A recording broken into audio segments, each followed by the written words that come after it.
ဒီတစ်ခါမှာတော့မြို့ပြရဲ့ညတကောင်ရံမှာဖြစ်လေးဖြစ်ထားရှိတယ်လို့လူတွေပြောစမှတ်ပြုကြတဲ့ဆက်လန်းကောင်းလေးတစ်ပုဒ်ကိုတင်ဆက်ပေးလိုက်ပါတယ်တကောင်ရံကစိုက်ကားသမားဒီအဖြစ်အပျက်ကကျွန်တော်အဖိုးငယ်စဉ်ကရန်ကုန်မြို့လေကောင်မှာကိုယ်တိုင်ကြုံတွေ့ခဲ့ရတာဆိုပြီးကျွန်တော်တို့ကိုအမြဲတမ်းပြန်ပြောပြလေးရှိတယ်သူ့ဘဝရဲ့မမေ့နိုင်ဆုံးဆက်လန်းတစ်ပုဒ်ပါအဲ့ဒီခေတ်က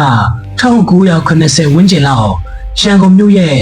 ညတွေကအခုလိုမင်းအောင်စုံနဲ့မထိန်လင်းသေးပါဘူးလမ်းမတိုင်တွေကမိန်ဖြော့နဲ့ည10နာရီကျော်ရင်လမ်းပေါ်မှာလူတော်ပြတ်သွားပါပြီကျွန်တော်အဖိုးကစာရင်ကိုင်ဌာနတစ်ခုမှာအလုပ်လုပ်ပါတယ်တညမှာတော့အလုပ်ကိစ္စတွေများနေလို့အိမ်ပြန်ချိန်ကညတကောင်ကြီးပါဖြစ်သွားခဲ့တယ်အဲ့ဒီညကမိုးကလည်းဖွယ်ဖွယ်လေးရွှန်နေတော့လမ်းပေါ်မှာကားပတ်စ်ကားတစီးမှမရှိတော့ဘူးအဖိုးလည်းသူ့အိမ်ရှိရာလမ်းမတော်ဘက်ကိုပြန်ဖို့လမ်းဘေးမှာတယောက်တည်းကားဆောင်ရင်ရှက်နေခဲ့ရတယ်အတော်ကြာတော့သူမျောလင်းချက်မဲ့နေတော့မှပဲလမ်းတော့ကညောင်ပင်ကြီးအောက်ကနေစိုက်ကားတစ်စီးကသူ့ရှေ့ကိုဖြည်းဖြည်းချင်းနှင်းပြီးထွက်လာခဲ့တယ်အဖိုးလည်းဝမ်းသာအားရနဲ့လက်ကားလိုက်တယ်စိုက်ကားဓမ္မကအသက်ကြီးကြီးအဘိုးကြီးတယောက်ပါဘူးကခမောက်ကိုငငိုက်ဆောင်းထားလို့သူ့မျက်နှာကိုတဲတဲကွယ်ကွယ်မမြင်ရဘူးအဖိုးကနမ်းမတော်ကိုပို့ပေးဖို့ပြောတော့သူကစကားတစ်ခွန်းမှပြန်မပြောဘဲကောင်းပဲညှိပ်ပြပြီးအဖိုးကိုတက်ခိုင်းတယ်စိုက်ကားပေါ်လျှောက်တော့အဖိုးစိတ်ထဲမှာတမျိုးကြီးခံစားလိုက်ရတယ်ဘုံမဆိုစိုက်ကားဆရာတွေကစကားများတတ်ကြပေမဲ့ဒီအဖိုးကြီးကတော့လုံးဝတိတ်ဆိတ်နေခဲ့တယ်ကြားနေရတဲ့အတန်းဆိုလို့မိုးဆက်ကြတဲ့နဲ့စက်ကားပိန်လဲတန်တဲတဲပဲရှိတယ်ထူးဆန်းတာတစ်ခုကအဖိုးကြီးကစိုက်ကားကိုနင်းနေပေမဲ့မော်ဟိုက်တဲ့ပုံမပြပဲအရန်ကိုပေါ်ပါနေတာပါပဲတောင်ကုန်းအမြင့်လေးတွေကိုတော့ရွှေသက်ဆက်မှမထွက်ပဲအလွယ်တကူနင်းသက်သွားတယ်အဖိုးကအားရင်ကောင်းလိုက်တာလို့စိတ်ထဲကနေရှီကျူးနေမိတာပေါ့ခဏနေကြတော့စိုက်ကားကလူတူပြတ်တဲ့လမ်းကြားတစ်ခုတည်းကိုရှိုးကွေ့ဝင်သွားတယ်အဲ့ဒီလမ်းကမောင်မဲနေပြီးအဖိုးတခါမှမမြင်ဘူးတဲ့လမ်းဒါနဲ့အဖိုးကဦးလေဒီလမ်းကမဟုတ်ဘူးထင်တယ်ပြလို့လမ်းပြောလိုက်တယ်အဖိုးကြီးက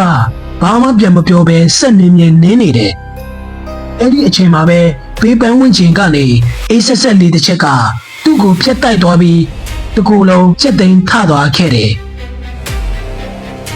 စိုက်ကားဆရာအဖိုးကြီးကိုတေချာပြန်ကြည့်လိုက်တဲ့အခါမှာတော့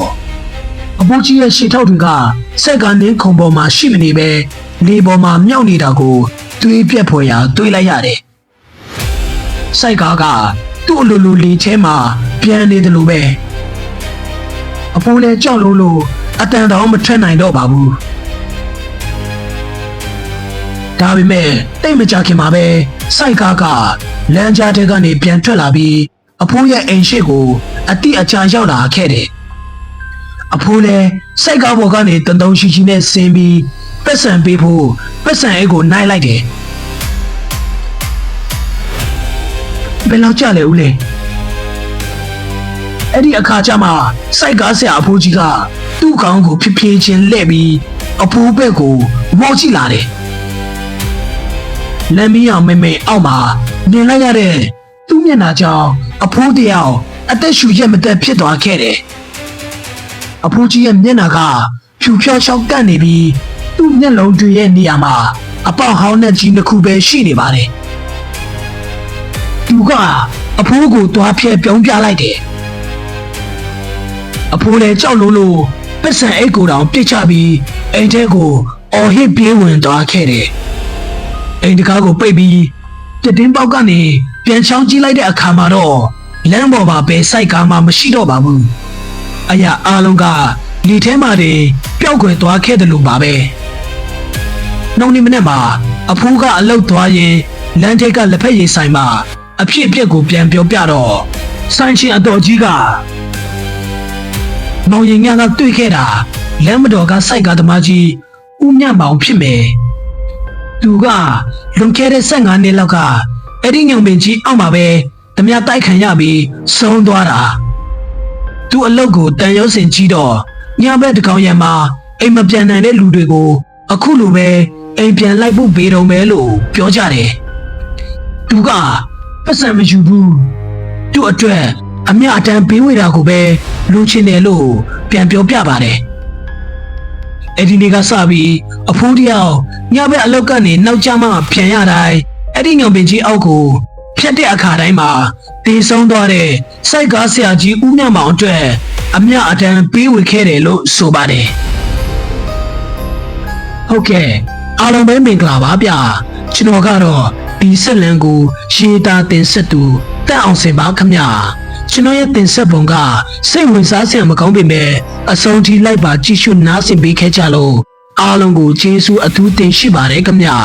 တကယ်လို့ဒီဆက်လန်လေးကိုကြိုက်နေတတ်ခဲ့မယ်ဆိုရင်ကျွန်တော်ရဲ့ channel လေးကိုလည်း like and subscribe လေးနဲ့အသစ်တင်တိုင်းသိရဖို့ဘေးနားက notification bell လေးကိုနှိပ်ပြီးအားပေးတော့ဖို့တောင်းဆိုရှင်ပါတယ်ခမ